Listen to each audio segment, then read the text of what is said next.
ඉංග්‍රීසි ක්ලාස් එකකට යන්නේ නැතුව ඉංග්‍රීසි ඉගෙන ගන්න මේ වාක්‍ය විෂය හොඳටම ඇති. ඒ නිසා මේක ඉවරනකම් බලන්න. මම Priyankara chat box YouTube channel එකේ උමේෂ් Priyankara. Shall I send him to your room? Shall I send him to your room? මම යාව ඔයාගේ room එකට එවන්නද? ඔයාගේ කාමරයට එවන්නද? Shall I send him to your room? There is a foreigner to meet you. There is a foreigner to meet you. විදේශිකයෙක් ඇවිල්ලා ඉන්න ඔයාව meet වෙන්න. එහෙම නැත්නම් හම්බ වෙන්න. විදේශිකයෙක් ඇවිල්ලා ඉන්නවා.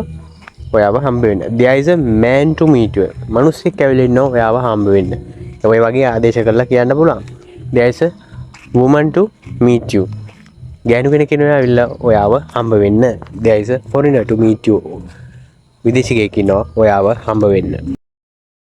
Who has come to meet me? Who has come to meet me? කවුද මාව හම්බ වෙන්න ඇවිල්ලා ඉන්නේ? Who has come to meet me? කවුද මාව හම්බ වෙන්න ඇවිල්ලා ඉන්නේ? Who has come to meet him? කවුද එයාව හම්බ වෙන්න ඇවිල්ලා ඉන්නේ? කවුද එයාව හම්බ වෙන්න ඇවිල්ලා ඉන්නේ? Who has come to meet her? කවුද ඇයව හම්බ වෙන්න ඇවිල්ලා ඉන්නේ? කවුද ඇයව හම්බ වෙන්න ඇවිල්ලා ඉන්නේ? ඔය වගේ දේවල් වෙනස් කරලා කියන්න පුළුවන්. Who has come to meet someone? කවුද ඇවිල්ලා තියෙන්නේ සමන්ව හම්බෙන්න කියලා අහන්න පුළුවන්. නමක් ආදේශ කරලා වුණත් ඔයාලට ওই විදිහටම කියන්න පුළුවන්. තේ එකක් බොන්න ඕනි කිව්වම තේ එකක් බොන්න ඕනි කියලා හිතුනම කෙනකින් ඔයාලට අහන්න පුළුවන් මෙහෙම would you like to have a cup of tea? Would you like to have a cup of tea? ඔයා කැමතිද තේ කෝප්පයක් බොන්න? ඔයා කැමතිද තේ කෝප්පයක් බොන්න කියලා අහන්න පුළුවන්. Would you like to have a cup of tea? Would you like to have a cup of milk? කිරි වීදුරුවක් බොන්න, කිරි කප් එකක් බොන්න ඔයා කැමතිද කියලා අහන්න පුළුවන්. Would you like to have a cup of tea? ඔයා තේ එකක් බොන්න, තේ කෝප්පයක් බොන්න කැමතිද?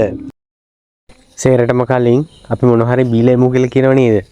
ගමනක් එහෙම ගියාම සමහරට මගුල් ගෙදරක වගේ හරි පාටි එකකට හරි ගියාම සේරටම කලින් අපි මොන හරි බීලා එමු නේද? කතා බහ කරන්න පුළුවන් ඕන වෙලාවක. එහෙම කියනවනේ. First of all, let's drink something. First of all, let's drink something. ඔක්කොම කලින් අපි මොනවා හරි බොමු. You are looking tired. You are looking tired. ඔයාට මහන්සි වගේ. මහන්සි වගේ කියලා කියන්නේ කෙනෙක්ව දැක්කම අපිට පේනවනේ. මහන්සිද නැද්ද කියලා මහන්සි වෙලා ඉන්න කෙනෙක් නම් පේනවා හොඳට. You are looking tired. ඔයාට මහන්සි වගේ. අම්මේ දැක්ක කාලයක්. කවුද ඔයාට මෙහෙ එන්න පාර කිව්වේ කියලා අහනව නේද? මෙහෙට එන්න පාර කිව්වේ කවුද?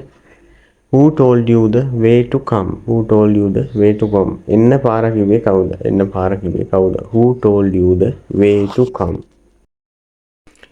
You have come, haven't you? You have come, haven't you? ඔයා ඇවිල්ලා නේද? ඔයා ඇවිල්ලා තියෙනව නේද කියලා අහනව නේද අපි?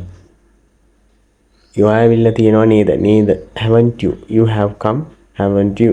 ඔයා ඇවිල්ලා තියෙනවා නේද? She has come, hasn't she? She has come, hasn't she? කියලා කියන්න පුළුවන්. වෙනස් විදිහකට කියනවා නම් ඇය ඇවිල්ලා තියෙනව නේද? ඇය ඇවිල්ලා තියෙනව නේද? You have come, haven't you? ඔයා ඇවිල්ලා තියෙනව නේද? What did you see? What did you see? ඔයා මොනවද දැක්කේ? ඔයා මොනවද දැක්කේ? What did you see? ඔක වෙනස් කරලා ඔයාලට කියන්න ඕන නම් එයා මොනවද දැක්කේ? What did he see? What did he see? එයා මොනවද දැක්කේ? ඇය මොනවද දැක්කේ? What did she see? What did she see? ඇය මොනවද දැක්කේ කියලා වෙනස් කරලා කියන්න පුළුවන්.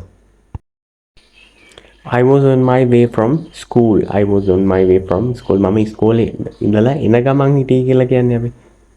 මගේ එන ගමන් හිටියේ. I was on my way from school. එතකොට අපි කියන්නේ කොහොමද මම වැඩට ගිහිල්ලා එන ගමන් හිටියේ. I was on my way from work. I was on my way from work. මම වැඩට ගිහිල්ලා එන ගමන් තමයි හිටියේ කියලා කියන්නේ එහෙමයි. Who planted it near the well? Who planted it near the well? කවුද ඒක ලිඳ ළඟ හිටෙව්වේ? කවුද ඒක ලිඳ ළඟ හිටෙව්වේ? මොකක් හරි පැලයක් ගහක් හිටවලා තියෙනවා කියලා හිතන්නකො. එහෙම නැත්නම් කවුද ඒක ගහ ළඟ හිටෙව්වේ? Who planted it near the well? Planted කියන්නේ හිටෙව්වා කියන එක. Planted හිටෙව්වා. Who planted it near the well? There was no fence. Fence කියන්නේ වැට. එතකොට මොකද්ද මේකේ තේරුම? There was no fence. වැටක් නැහැ කියන එක තමයි මෙතන තේරුම් තියෙන්නේ. There was no fence. වැටක් නැහැ. වත්තක් ඉඩමක් ගත්තොත් එහෙම වැටක් පින්නේ මායිම් වෙලා තියෙන්නේ. ඒකෙන් තමයි කව වෙලා තියෙන්නේ. There was no fence. වැටක් නැහැ. There was a mango plant near the well. There was a mango plant near the well. ලිඳ ළඟ අඹ පැලයක් තිබුණා. ලිඳ ළඟ හඹ පැලයක් තිබුණා. අපිට ඕක කියන්න ඕන නම් කජු පැලයක් තිබුණා කියලා. There was a cashew plant near the well. There was a cashew plant near the well. ලිඳ ළඟ කජු පැලයක් තිබුණා. ලිඳ ළඟ කජු පැලයක් තිබුණා කියලා කියන්න පුළුවන්. The bus is coming sharp at 10. The bus is coming sharp at 10. හරියටම 10ට බස් එක එනවා. හරියටම 10ට බස් එක එනවා. බස් එක යන ටයිම් එක 10 නම් ඒ වෙලාවට අනිවාර්යෙන්ම බස් එක එනවනේ. ඒක තමයි මෙතන කියන්නේ. The bus is coming sharp at 10. අපිට ඔක කියන්න ඕනේ නම් බස් එක හරියටම 11ට එනවා. The bus is coming sharp at 11. The bus is coming sharp at 11. හරියටම 11ට බස් එක එනවා. Everything is ready. Everything is ready. හැම දෙයක්ම සූදානම්. හැම දෙයක්ම සූදානම්. ගමනක් යන්න නම් බඩු බාහිර ආදී අවශ්‍ය දේවල් ගොඩාක් තියෙනවා. ඉතින් මේ හැම දෙයක්ම සූදානම් නිසා මම කියනවා everything is ready. හැම දෙයක්ම සූදානම්. අපි කියනවා නේද?